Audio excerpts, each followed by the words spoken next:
Hi friends, welcome back to my channel daily routine. ఈ రోజు ఇంకొక వెరైటీ రెసిపీతో మీ ముందుకు వచ్చాను. అదే సోయా చంక్స్ మోమోస్ రెసిపీ. ఈ మోమోస్ చిన్న పిల్లల నుండి పెద్దవాళ్ళ వరకు చాలా ఇష్టంగా తింటారండి. కానీ అందరూ బయట దొరికే అన్హెల్తీ మోమోస్ మాత్రమే తింటారు. నేను చూపించిన విధంగా ఒక్కసారి ఈ మోమోస్ ట్రై చేయండి. హెల్త్ కి హెల్త్, టేస్ట్ కి టేస్ట్. ఫస్ట్ ఒక half cup soya chunks boil చేసి పక్కన పెట్టుకోండి. ఆ తర్వాత స్టవ్ మీద పాన్ పెట్టి 4 టేబుల్ స్పూన్ ఆయిల్ వేసి, ఆయిల్ హీట్ అయిన తర్వాత ఇలా సన్నగా తరిగిన ఒక కప్పు చాప్డ్ ఆనియన్స్ వేయండి. అలాగే ఒక కప్పు చాప్డ్ క్యారెట్స్ వేసి బాగా కలపాలి. ఆనియన్స్ అండ్ క్యారెట్స్ కొంచెం మెత్తబడిన తర్వాత ఇందులోనే బాయిల్ చేసి పక్కన పెట్టుకున్న సోయా చంక్స్ క్రష్ చేసి వేసుకోవాలి. నెక్స్ట్ ఇందులో రుచికి తగినంత ఉప్పు, half teaspoon pepper powder, 1 teaspoon soya sauce వేసి బాగా మిక్స్ చేసుకోండి. మీరు ఈ టైప్ మోమోస్ అనే కాదు, చికెన్ మోమోస్, వెజ్ మోమోస్, కీమా మోమోస్ కూడా చేసుకోవచ్చు. కానీ ఒక్కొక్క మోమోస్కి ఒక్కొక్క ప్రాసెస్ ఉంటుంది. మీకు ఆ వెరైటీస్ కూడా కావాలనుకుంటే నాకు కామెంట్ చేయండి. సోయా చంక్స్ హెల్త్కి చాలా మంచిది. ఇందులో హై ప్రోటీన్ ఉంటుంది. లాస్ట్లో గ్రీన్ చిల్లీస్ వేసి ఒక 2 మినిట్స్ మిక్స్ చేయండి. అంతే, మోమోస్లోకి స్టఫింగ్ రెడీ. ఇప్పుడు డఫ్ ప్రిపేర్ చేద్దాం. దానికోసం నేను ఒక బేసన్లో 1.5 కప్పు గోధుమ పిండి తీసుకుంటున్నాను. అలాగే ఒక కప్పు మైదా పిండి తీసుకోవాలి. ఇందులో రుచికి తగినంత ఉప్పు, కొద్దిగా ఆయిల్ వేసి డఫ్ ప్రిపేర్ చేసుకోండి. బయట దొరికే మోమోస్ లో ఎక్కువ మైదా యూస్ చేస్తారు. పిల్లలకి అయితే అది చాలా అన్హెల్తీ ఫుడ్ అండి. ఇంట్లో అయితే మనం గోధుమ పిండి యూస్ చేసి చేసుకోవచ్చు. ఇందులో హై అమౌంట్ ఆఫ్ ఫైబర్ ఉంటుంది. సో ఇప్పటి నుంచి పిల్లలకి బయట దొరికే మోమోస్ కాకుండా ఇంట్లోనే ఇలా హెల్తీగా ప్రిపేర్ చేసి ఇవ్వండి. జస్ట్ 15 మినిట్స్ లో హెల్తీ మోమోస్ రెడీ అయిపోతాయి. నెక్స్ట్ నేను ఇక్కడ మోమోస్ లోకి చట్నీ ప్రిపేర్ చేస్తున్నాను. దానికోసం 3 టమాటాలు నేను చూపించిన విధంగా ఘాట్లు పెట్టి తీసుకోవాలి. అందులో కొద్దిగా వాటర్ వేసి 7 నుంచి 8 వరకు వెల్లుల్లి వేసి, ఒక 10 నుంచి 15 వరకు రెడ్ చిల్లీస్ వేసి బాగా ఉడికించుకోండి. ఇలా ఉడికించిన తర్వాత టమాటాల మీద ఉన్న లేయర్ ని తీసేయాలి. అప్పుడే చట్నీ స్మూత్ గా వస్తుంది.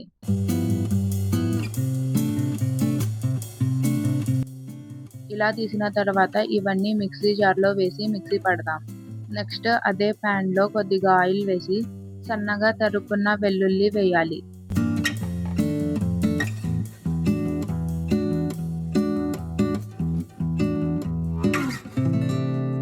ఇలా వెల్లుల్లి లైట్ గా బ్రౌన్ కలర్ వచ్చిన తర్వాత టమాటో ప్యూరీ వేసుకోవాలి. ఒకసారి బాగా కలిపి ఇందులో రుచికి తగినంత ఉప్పు వేసి ఒక హాఫ్ టీ స్పూన్ షుగర్ వేయండి. షుగర్ వేస్తే అచ్చం బయట తిన్న ఫీలింగే వస్తుంది. ఇందులో 1 teaspoon soya sauce, half lemon juice వేసుకోండి. ఒక 5 మినిట్స్ లో ఫ్లేమ్ లో కలపండి. అంతే, మోమోస్ చట్నీ రెడీ. లాస్ట్ లో మీరు టెస్టింగ్ సాల్ట్ కూడా వేసుకోవచ్చు. టెస్టింగ్ సాల్ట్ వేసుకుంటే టేస్ట్ ఇంకా బాగుంటుంది. కానీ టెస్టింగ్ సాల్ట్ అన్హెల్తీ కాబట్టి నేను వేసుకోవడం లేదు. నెక్స్ట్ మోమోస్ ప్రిపరేషన్ ప్రాసెస్ చూద్దాం. ఇలా చిన్నవి డఫ్ బాల్స్ ప్రిపేర్ చేసి క్లాత్ కవర్ చేసి పక్కన పెట్టండి. అప్పుడే బాల్స్ డ్రై అవ్వకుండా ఉంటాయి. ఇప్పుడు ఒక డఫ్ బాల్ తీసుకొని రౌండ్ షేప్ లో కాల్చుతూ చపాతీ చేయండి. ఇలా చేసిన తర్వాత మీకు ఎంత కావాలనుకుంటే అంత స్టఫింగ్ ఇందులో వేయండి. ఇలా స్టఫింగ్ వేసి మోమోస్ లా అల్లుకోవడమే. నేను ఇలా చూపిస్తున్న విధంగా మోమోస్ ప్రిపేర్ చేయండి. ఈ క్లిప్ లో సరిగ్గా కనిపించడం లేదు కదా, నేను మళ్ళీ ఒకసారి చేసి చూపిస్తాను, చూడండి.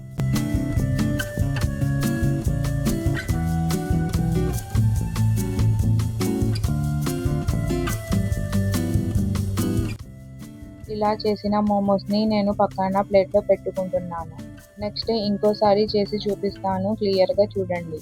నేను ఎవరికైనా రాకపోయినా వాళ్ళకి చేసి చూపిస్తున్నాను. మీకు చేయడం వచ్చు అంటే ఏ షేప్ లో అయినా చేసుకోవచ్చు.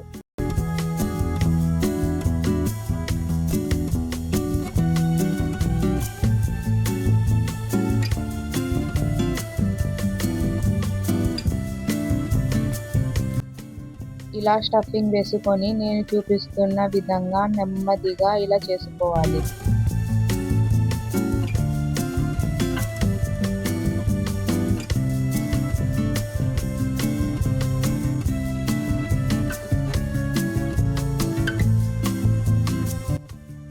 ఇలా మోమోస్ రెడీ చేసుకొని వెనకాల ఒకసారి తిప్పి ఇలా ప్రెస్ చేయండి. అప్పుడే స్టఫింగ్ ఈవెన్ గా స్ప్రెడ్ అవుతుంది.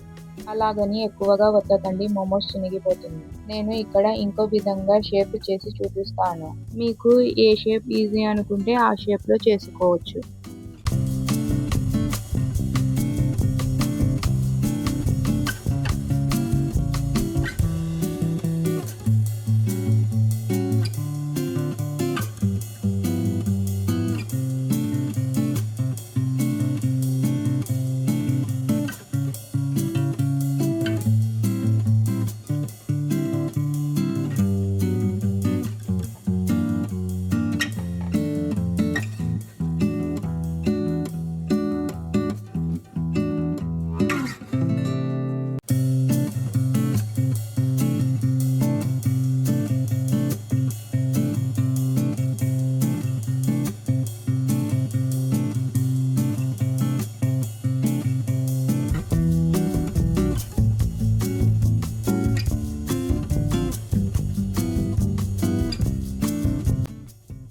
ఇలా అన్ని మోమోస్ రెడీ చేసి పెట్టుకోండి.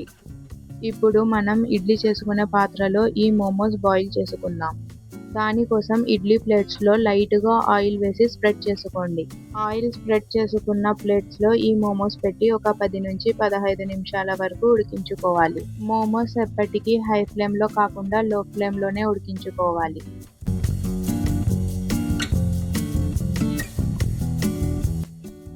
అంతే, ఎంతో టేస్టీగా స్ట్రీట్ స్టైల్ మోమోస్ ఇంట్లోనే రెడీ అయిపోయాయి. ఇలా ఒకసారి మీరు కూడా గోధుమ పిండితో ట్రై చేసి చూడండి. టేస్ట్కి టేస్ట్, హెల్త్కి హెల్త్.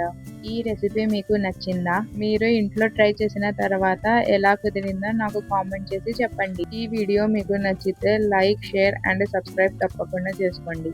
ముందు మరిన్ని ఇంట్రెస్టింగ్ వీడియోస్ రాబోతున్నాయి. దానికోసం ముందుగానే సబ్స్క్రైబ్ చేసి పెట్టుకోండి. అప్పుడే మీకు నోటిఫికేషన్ వస్తుంది.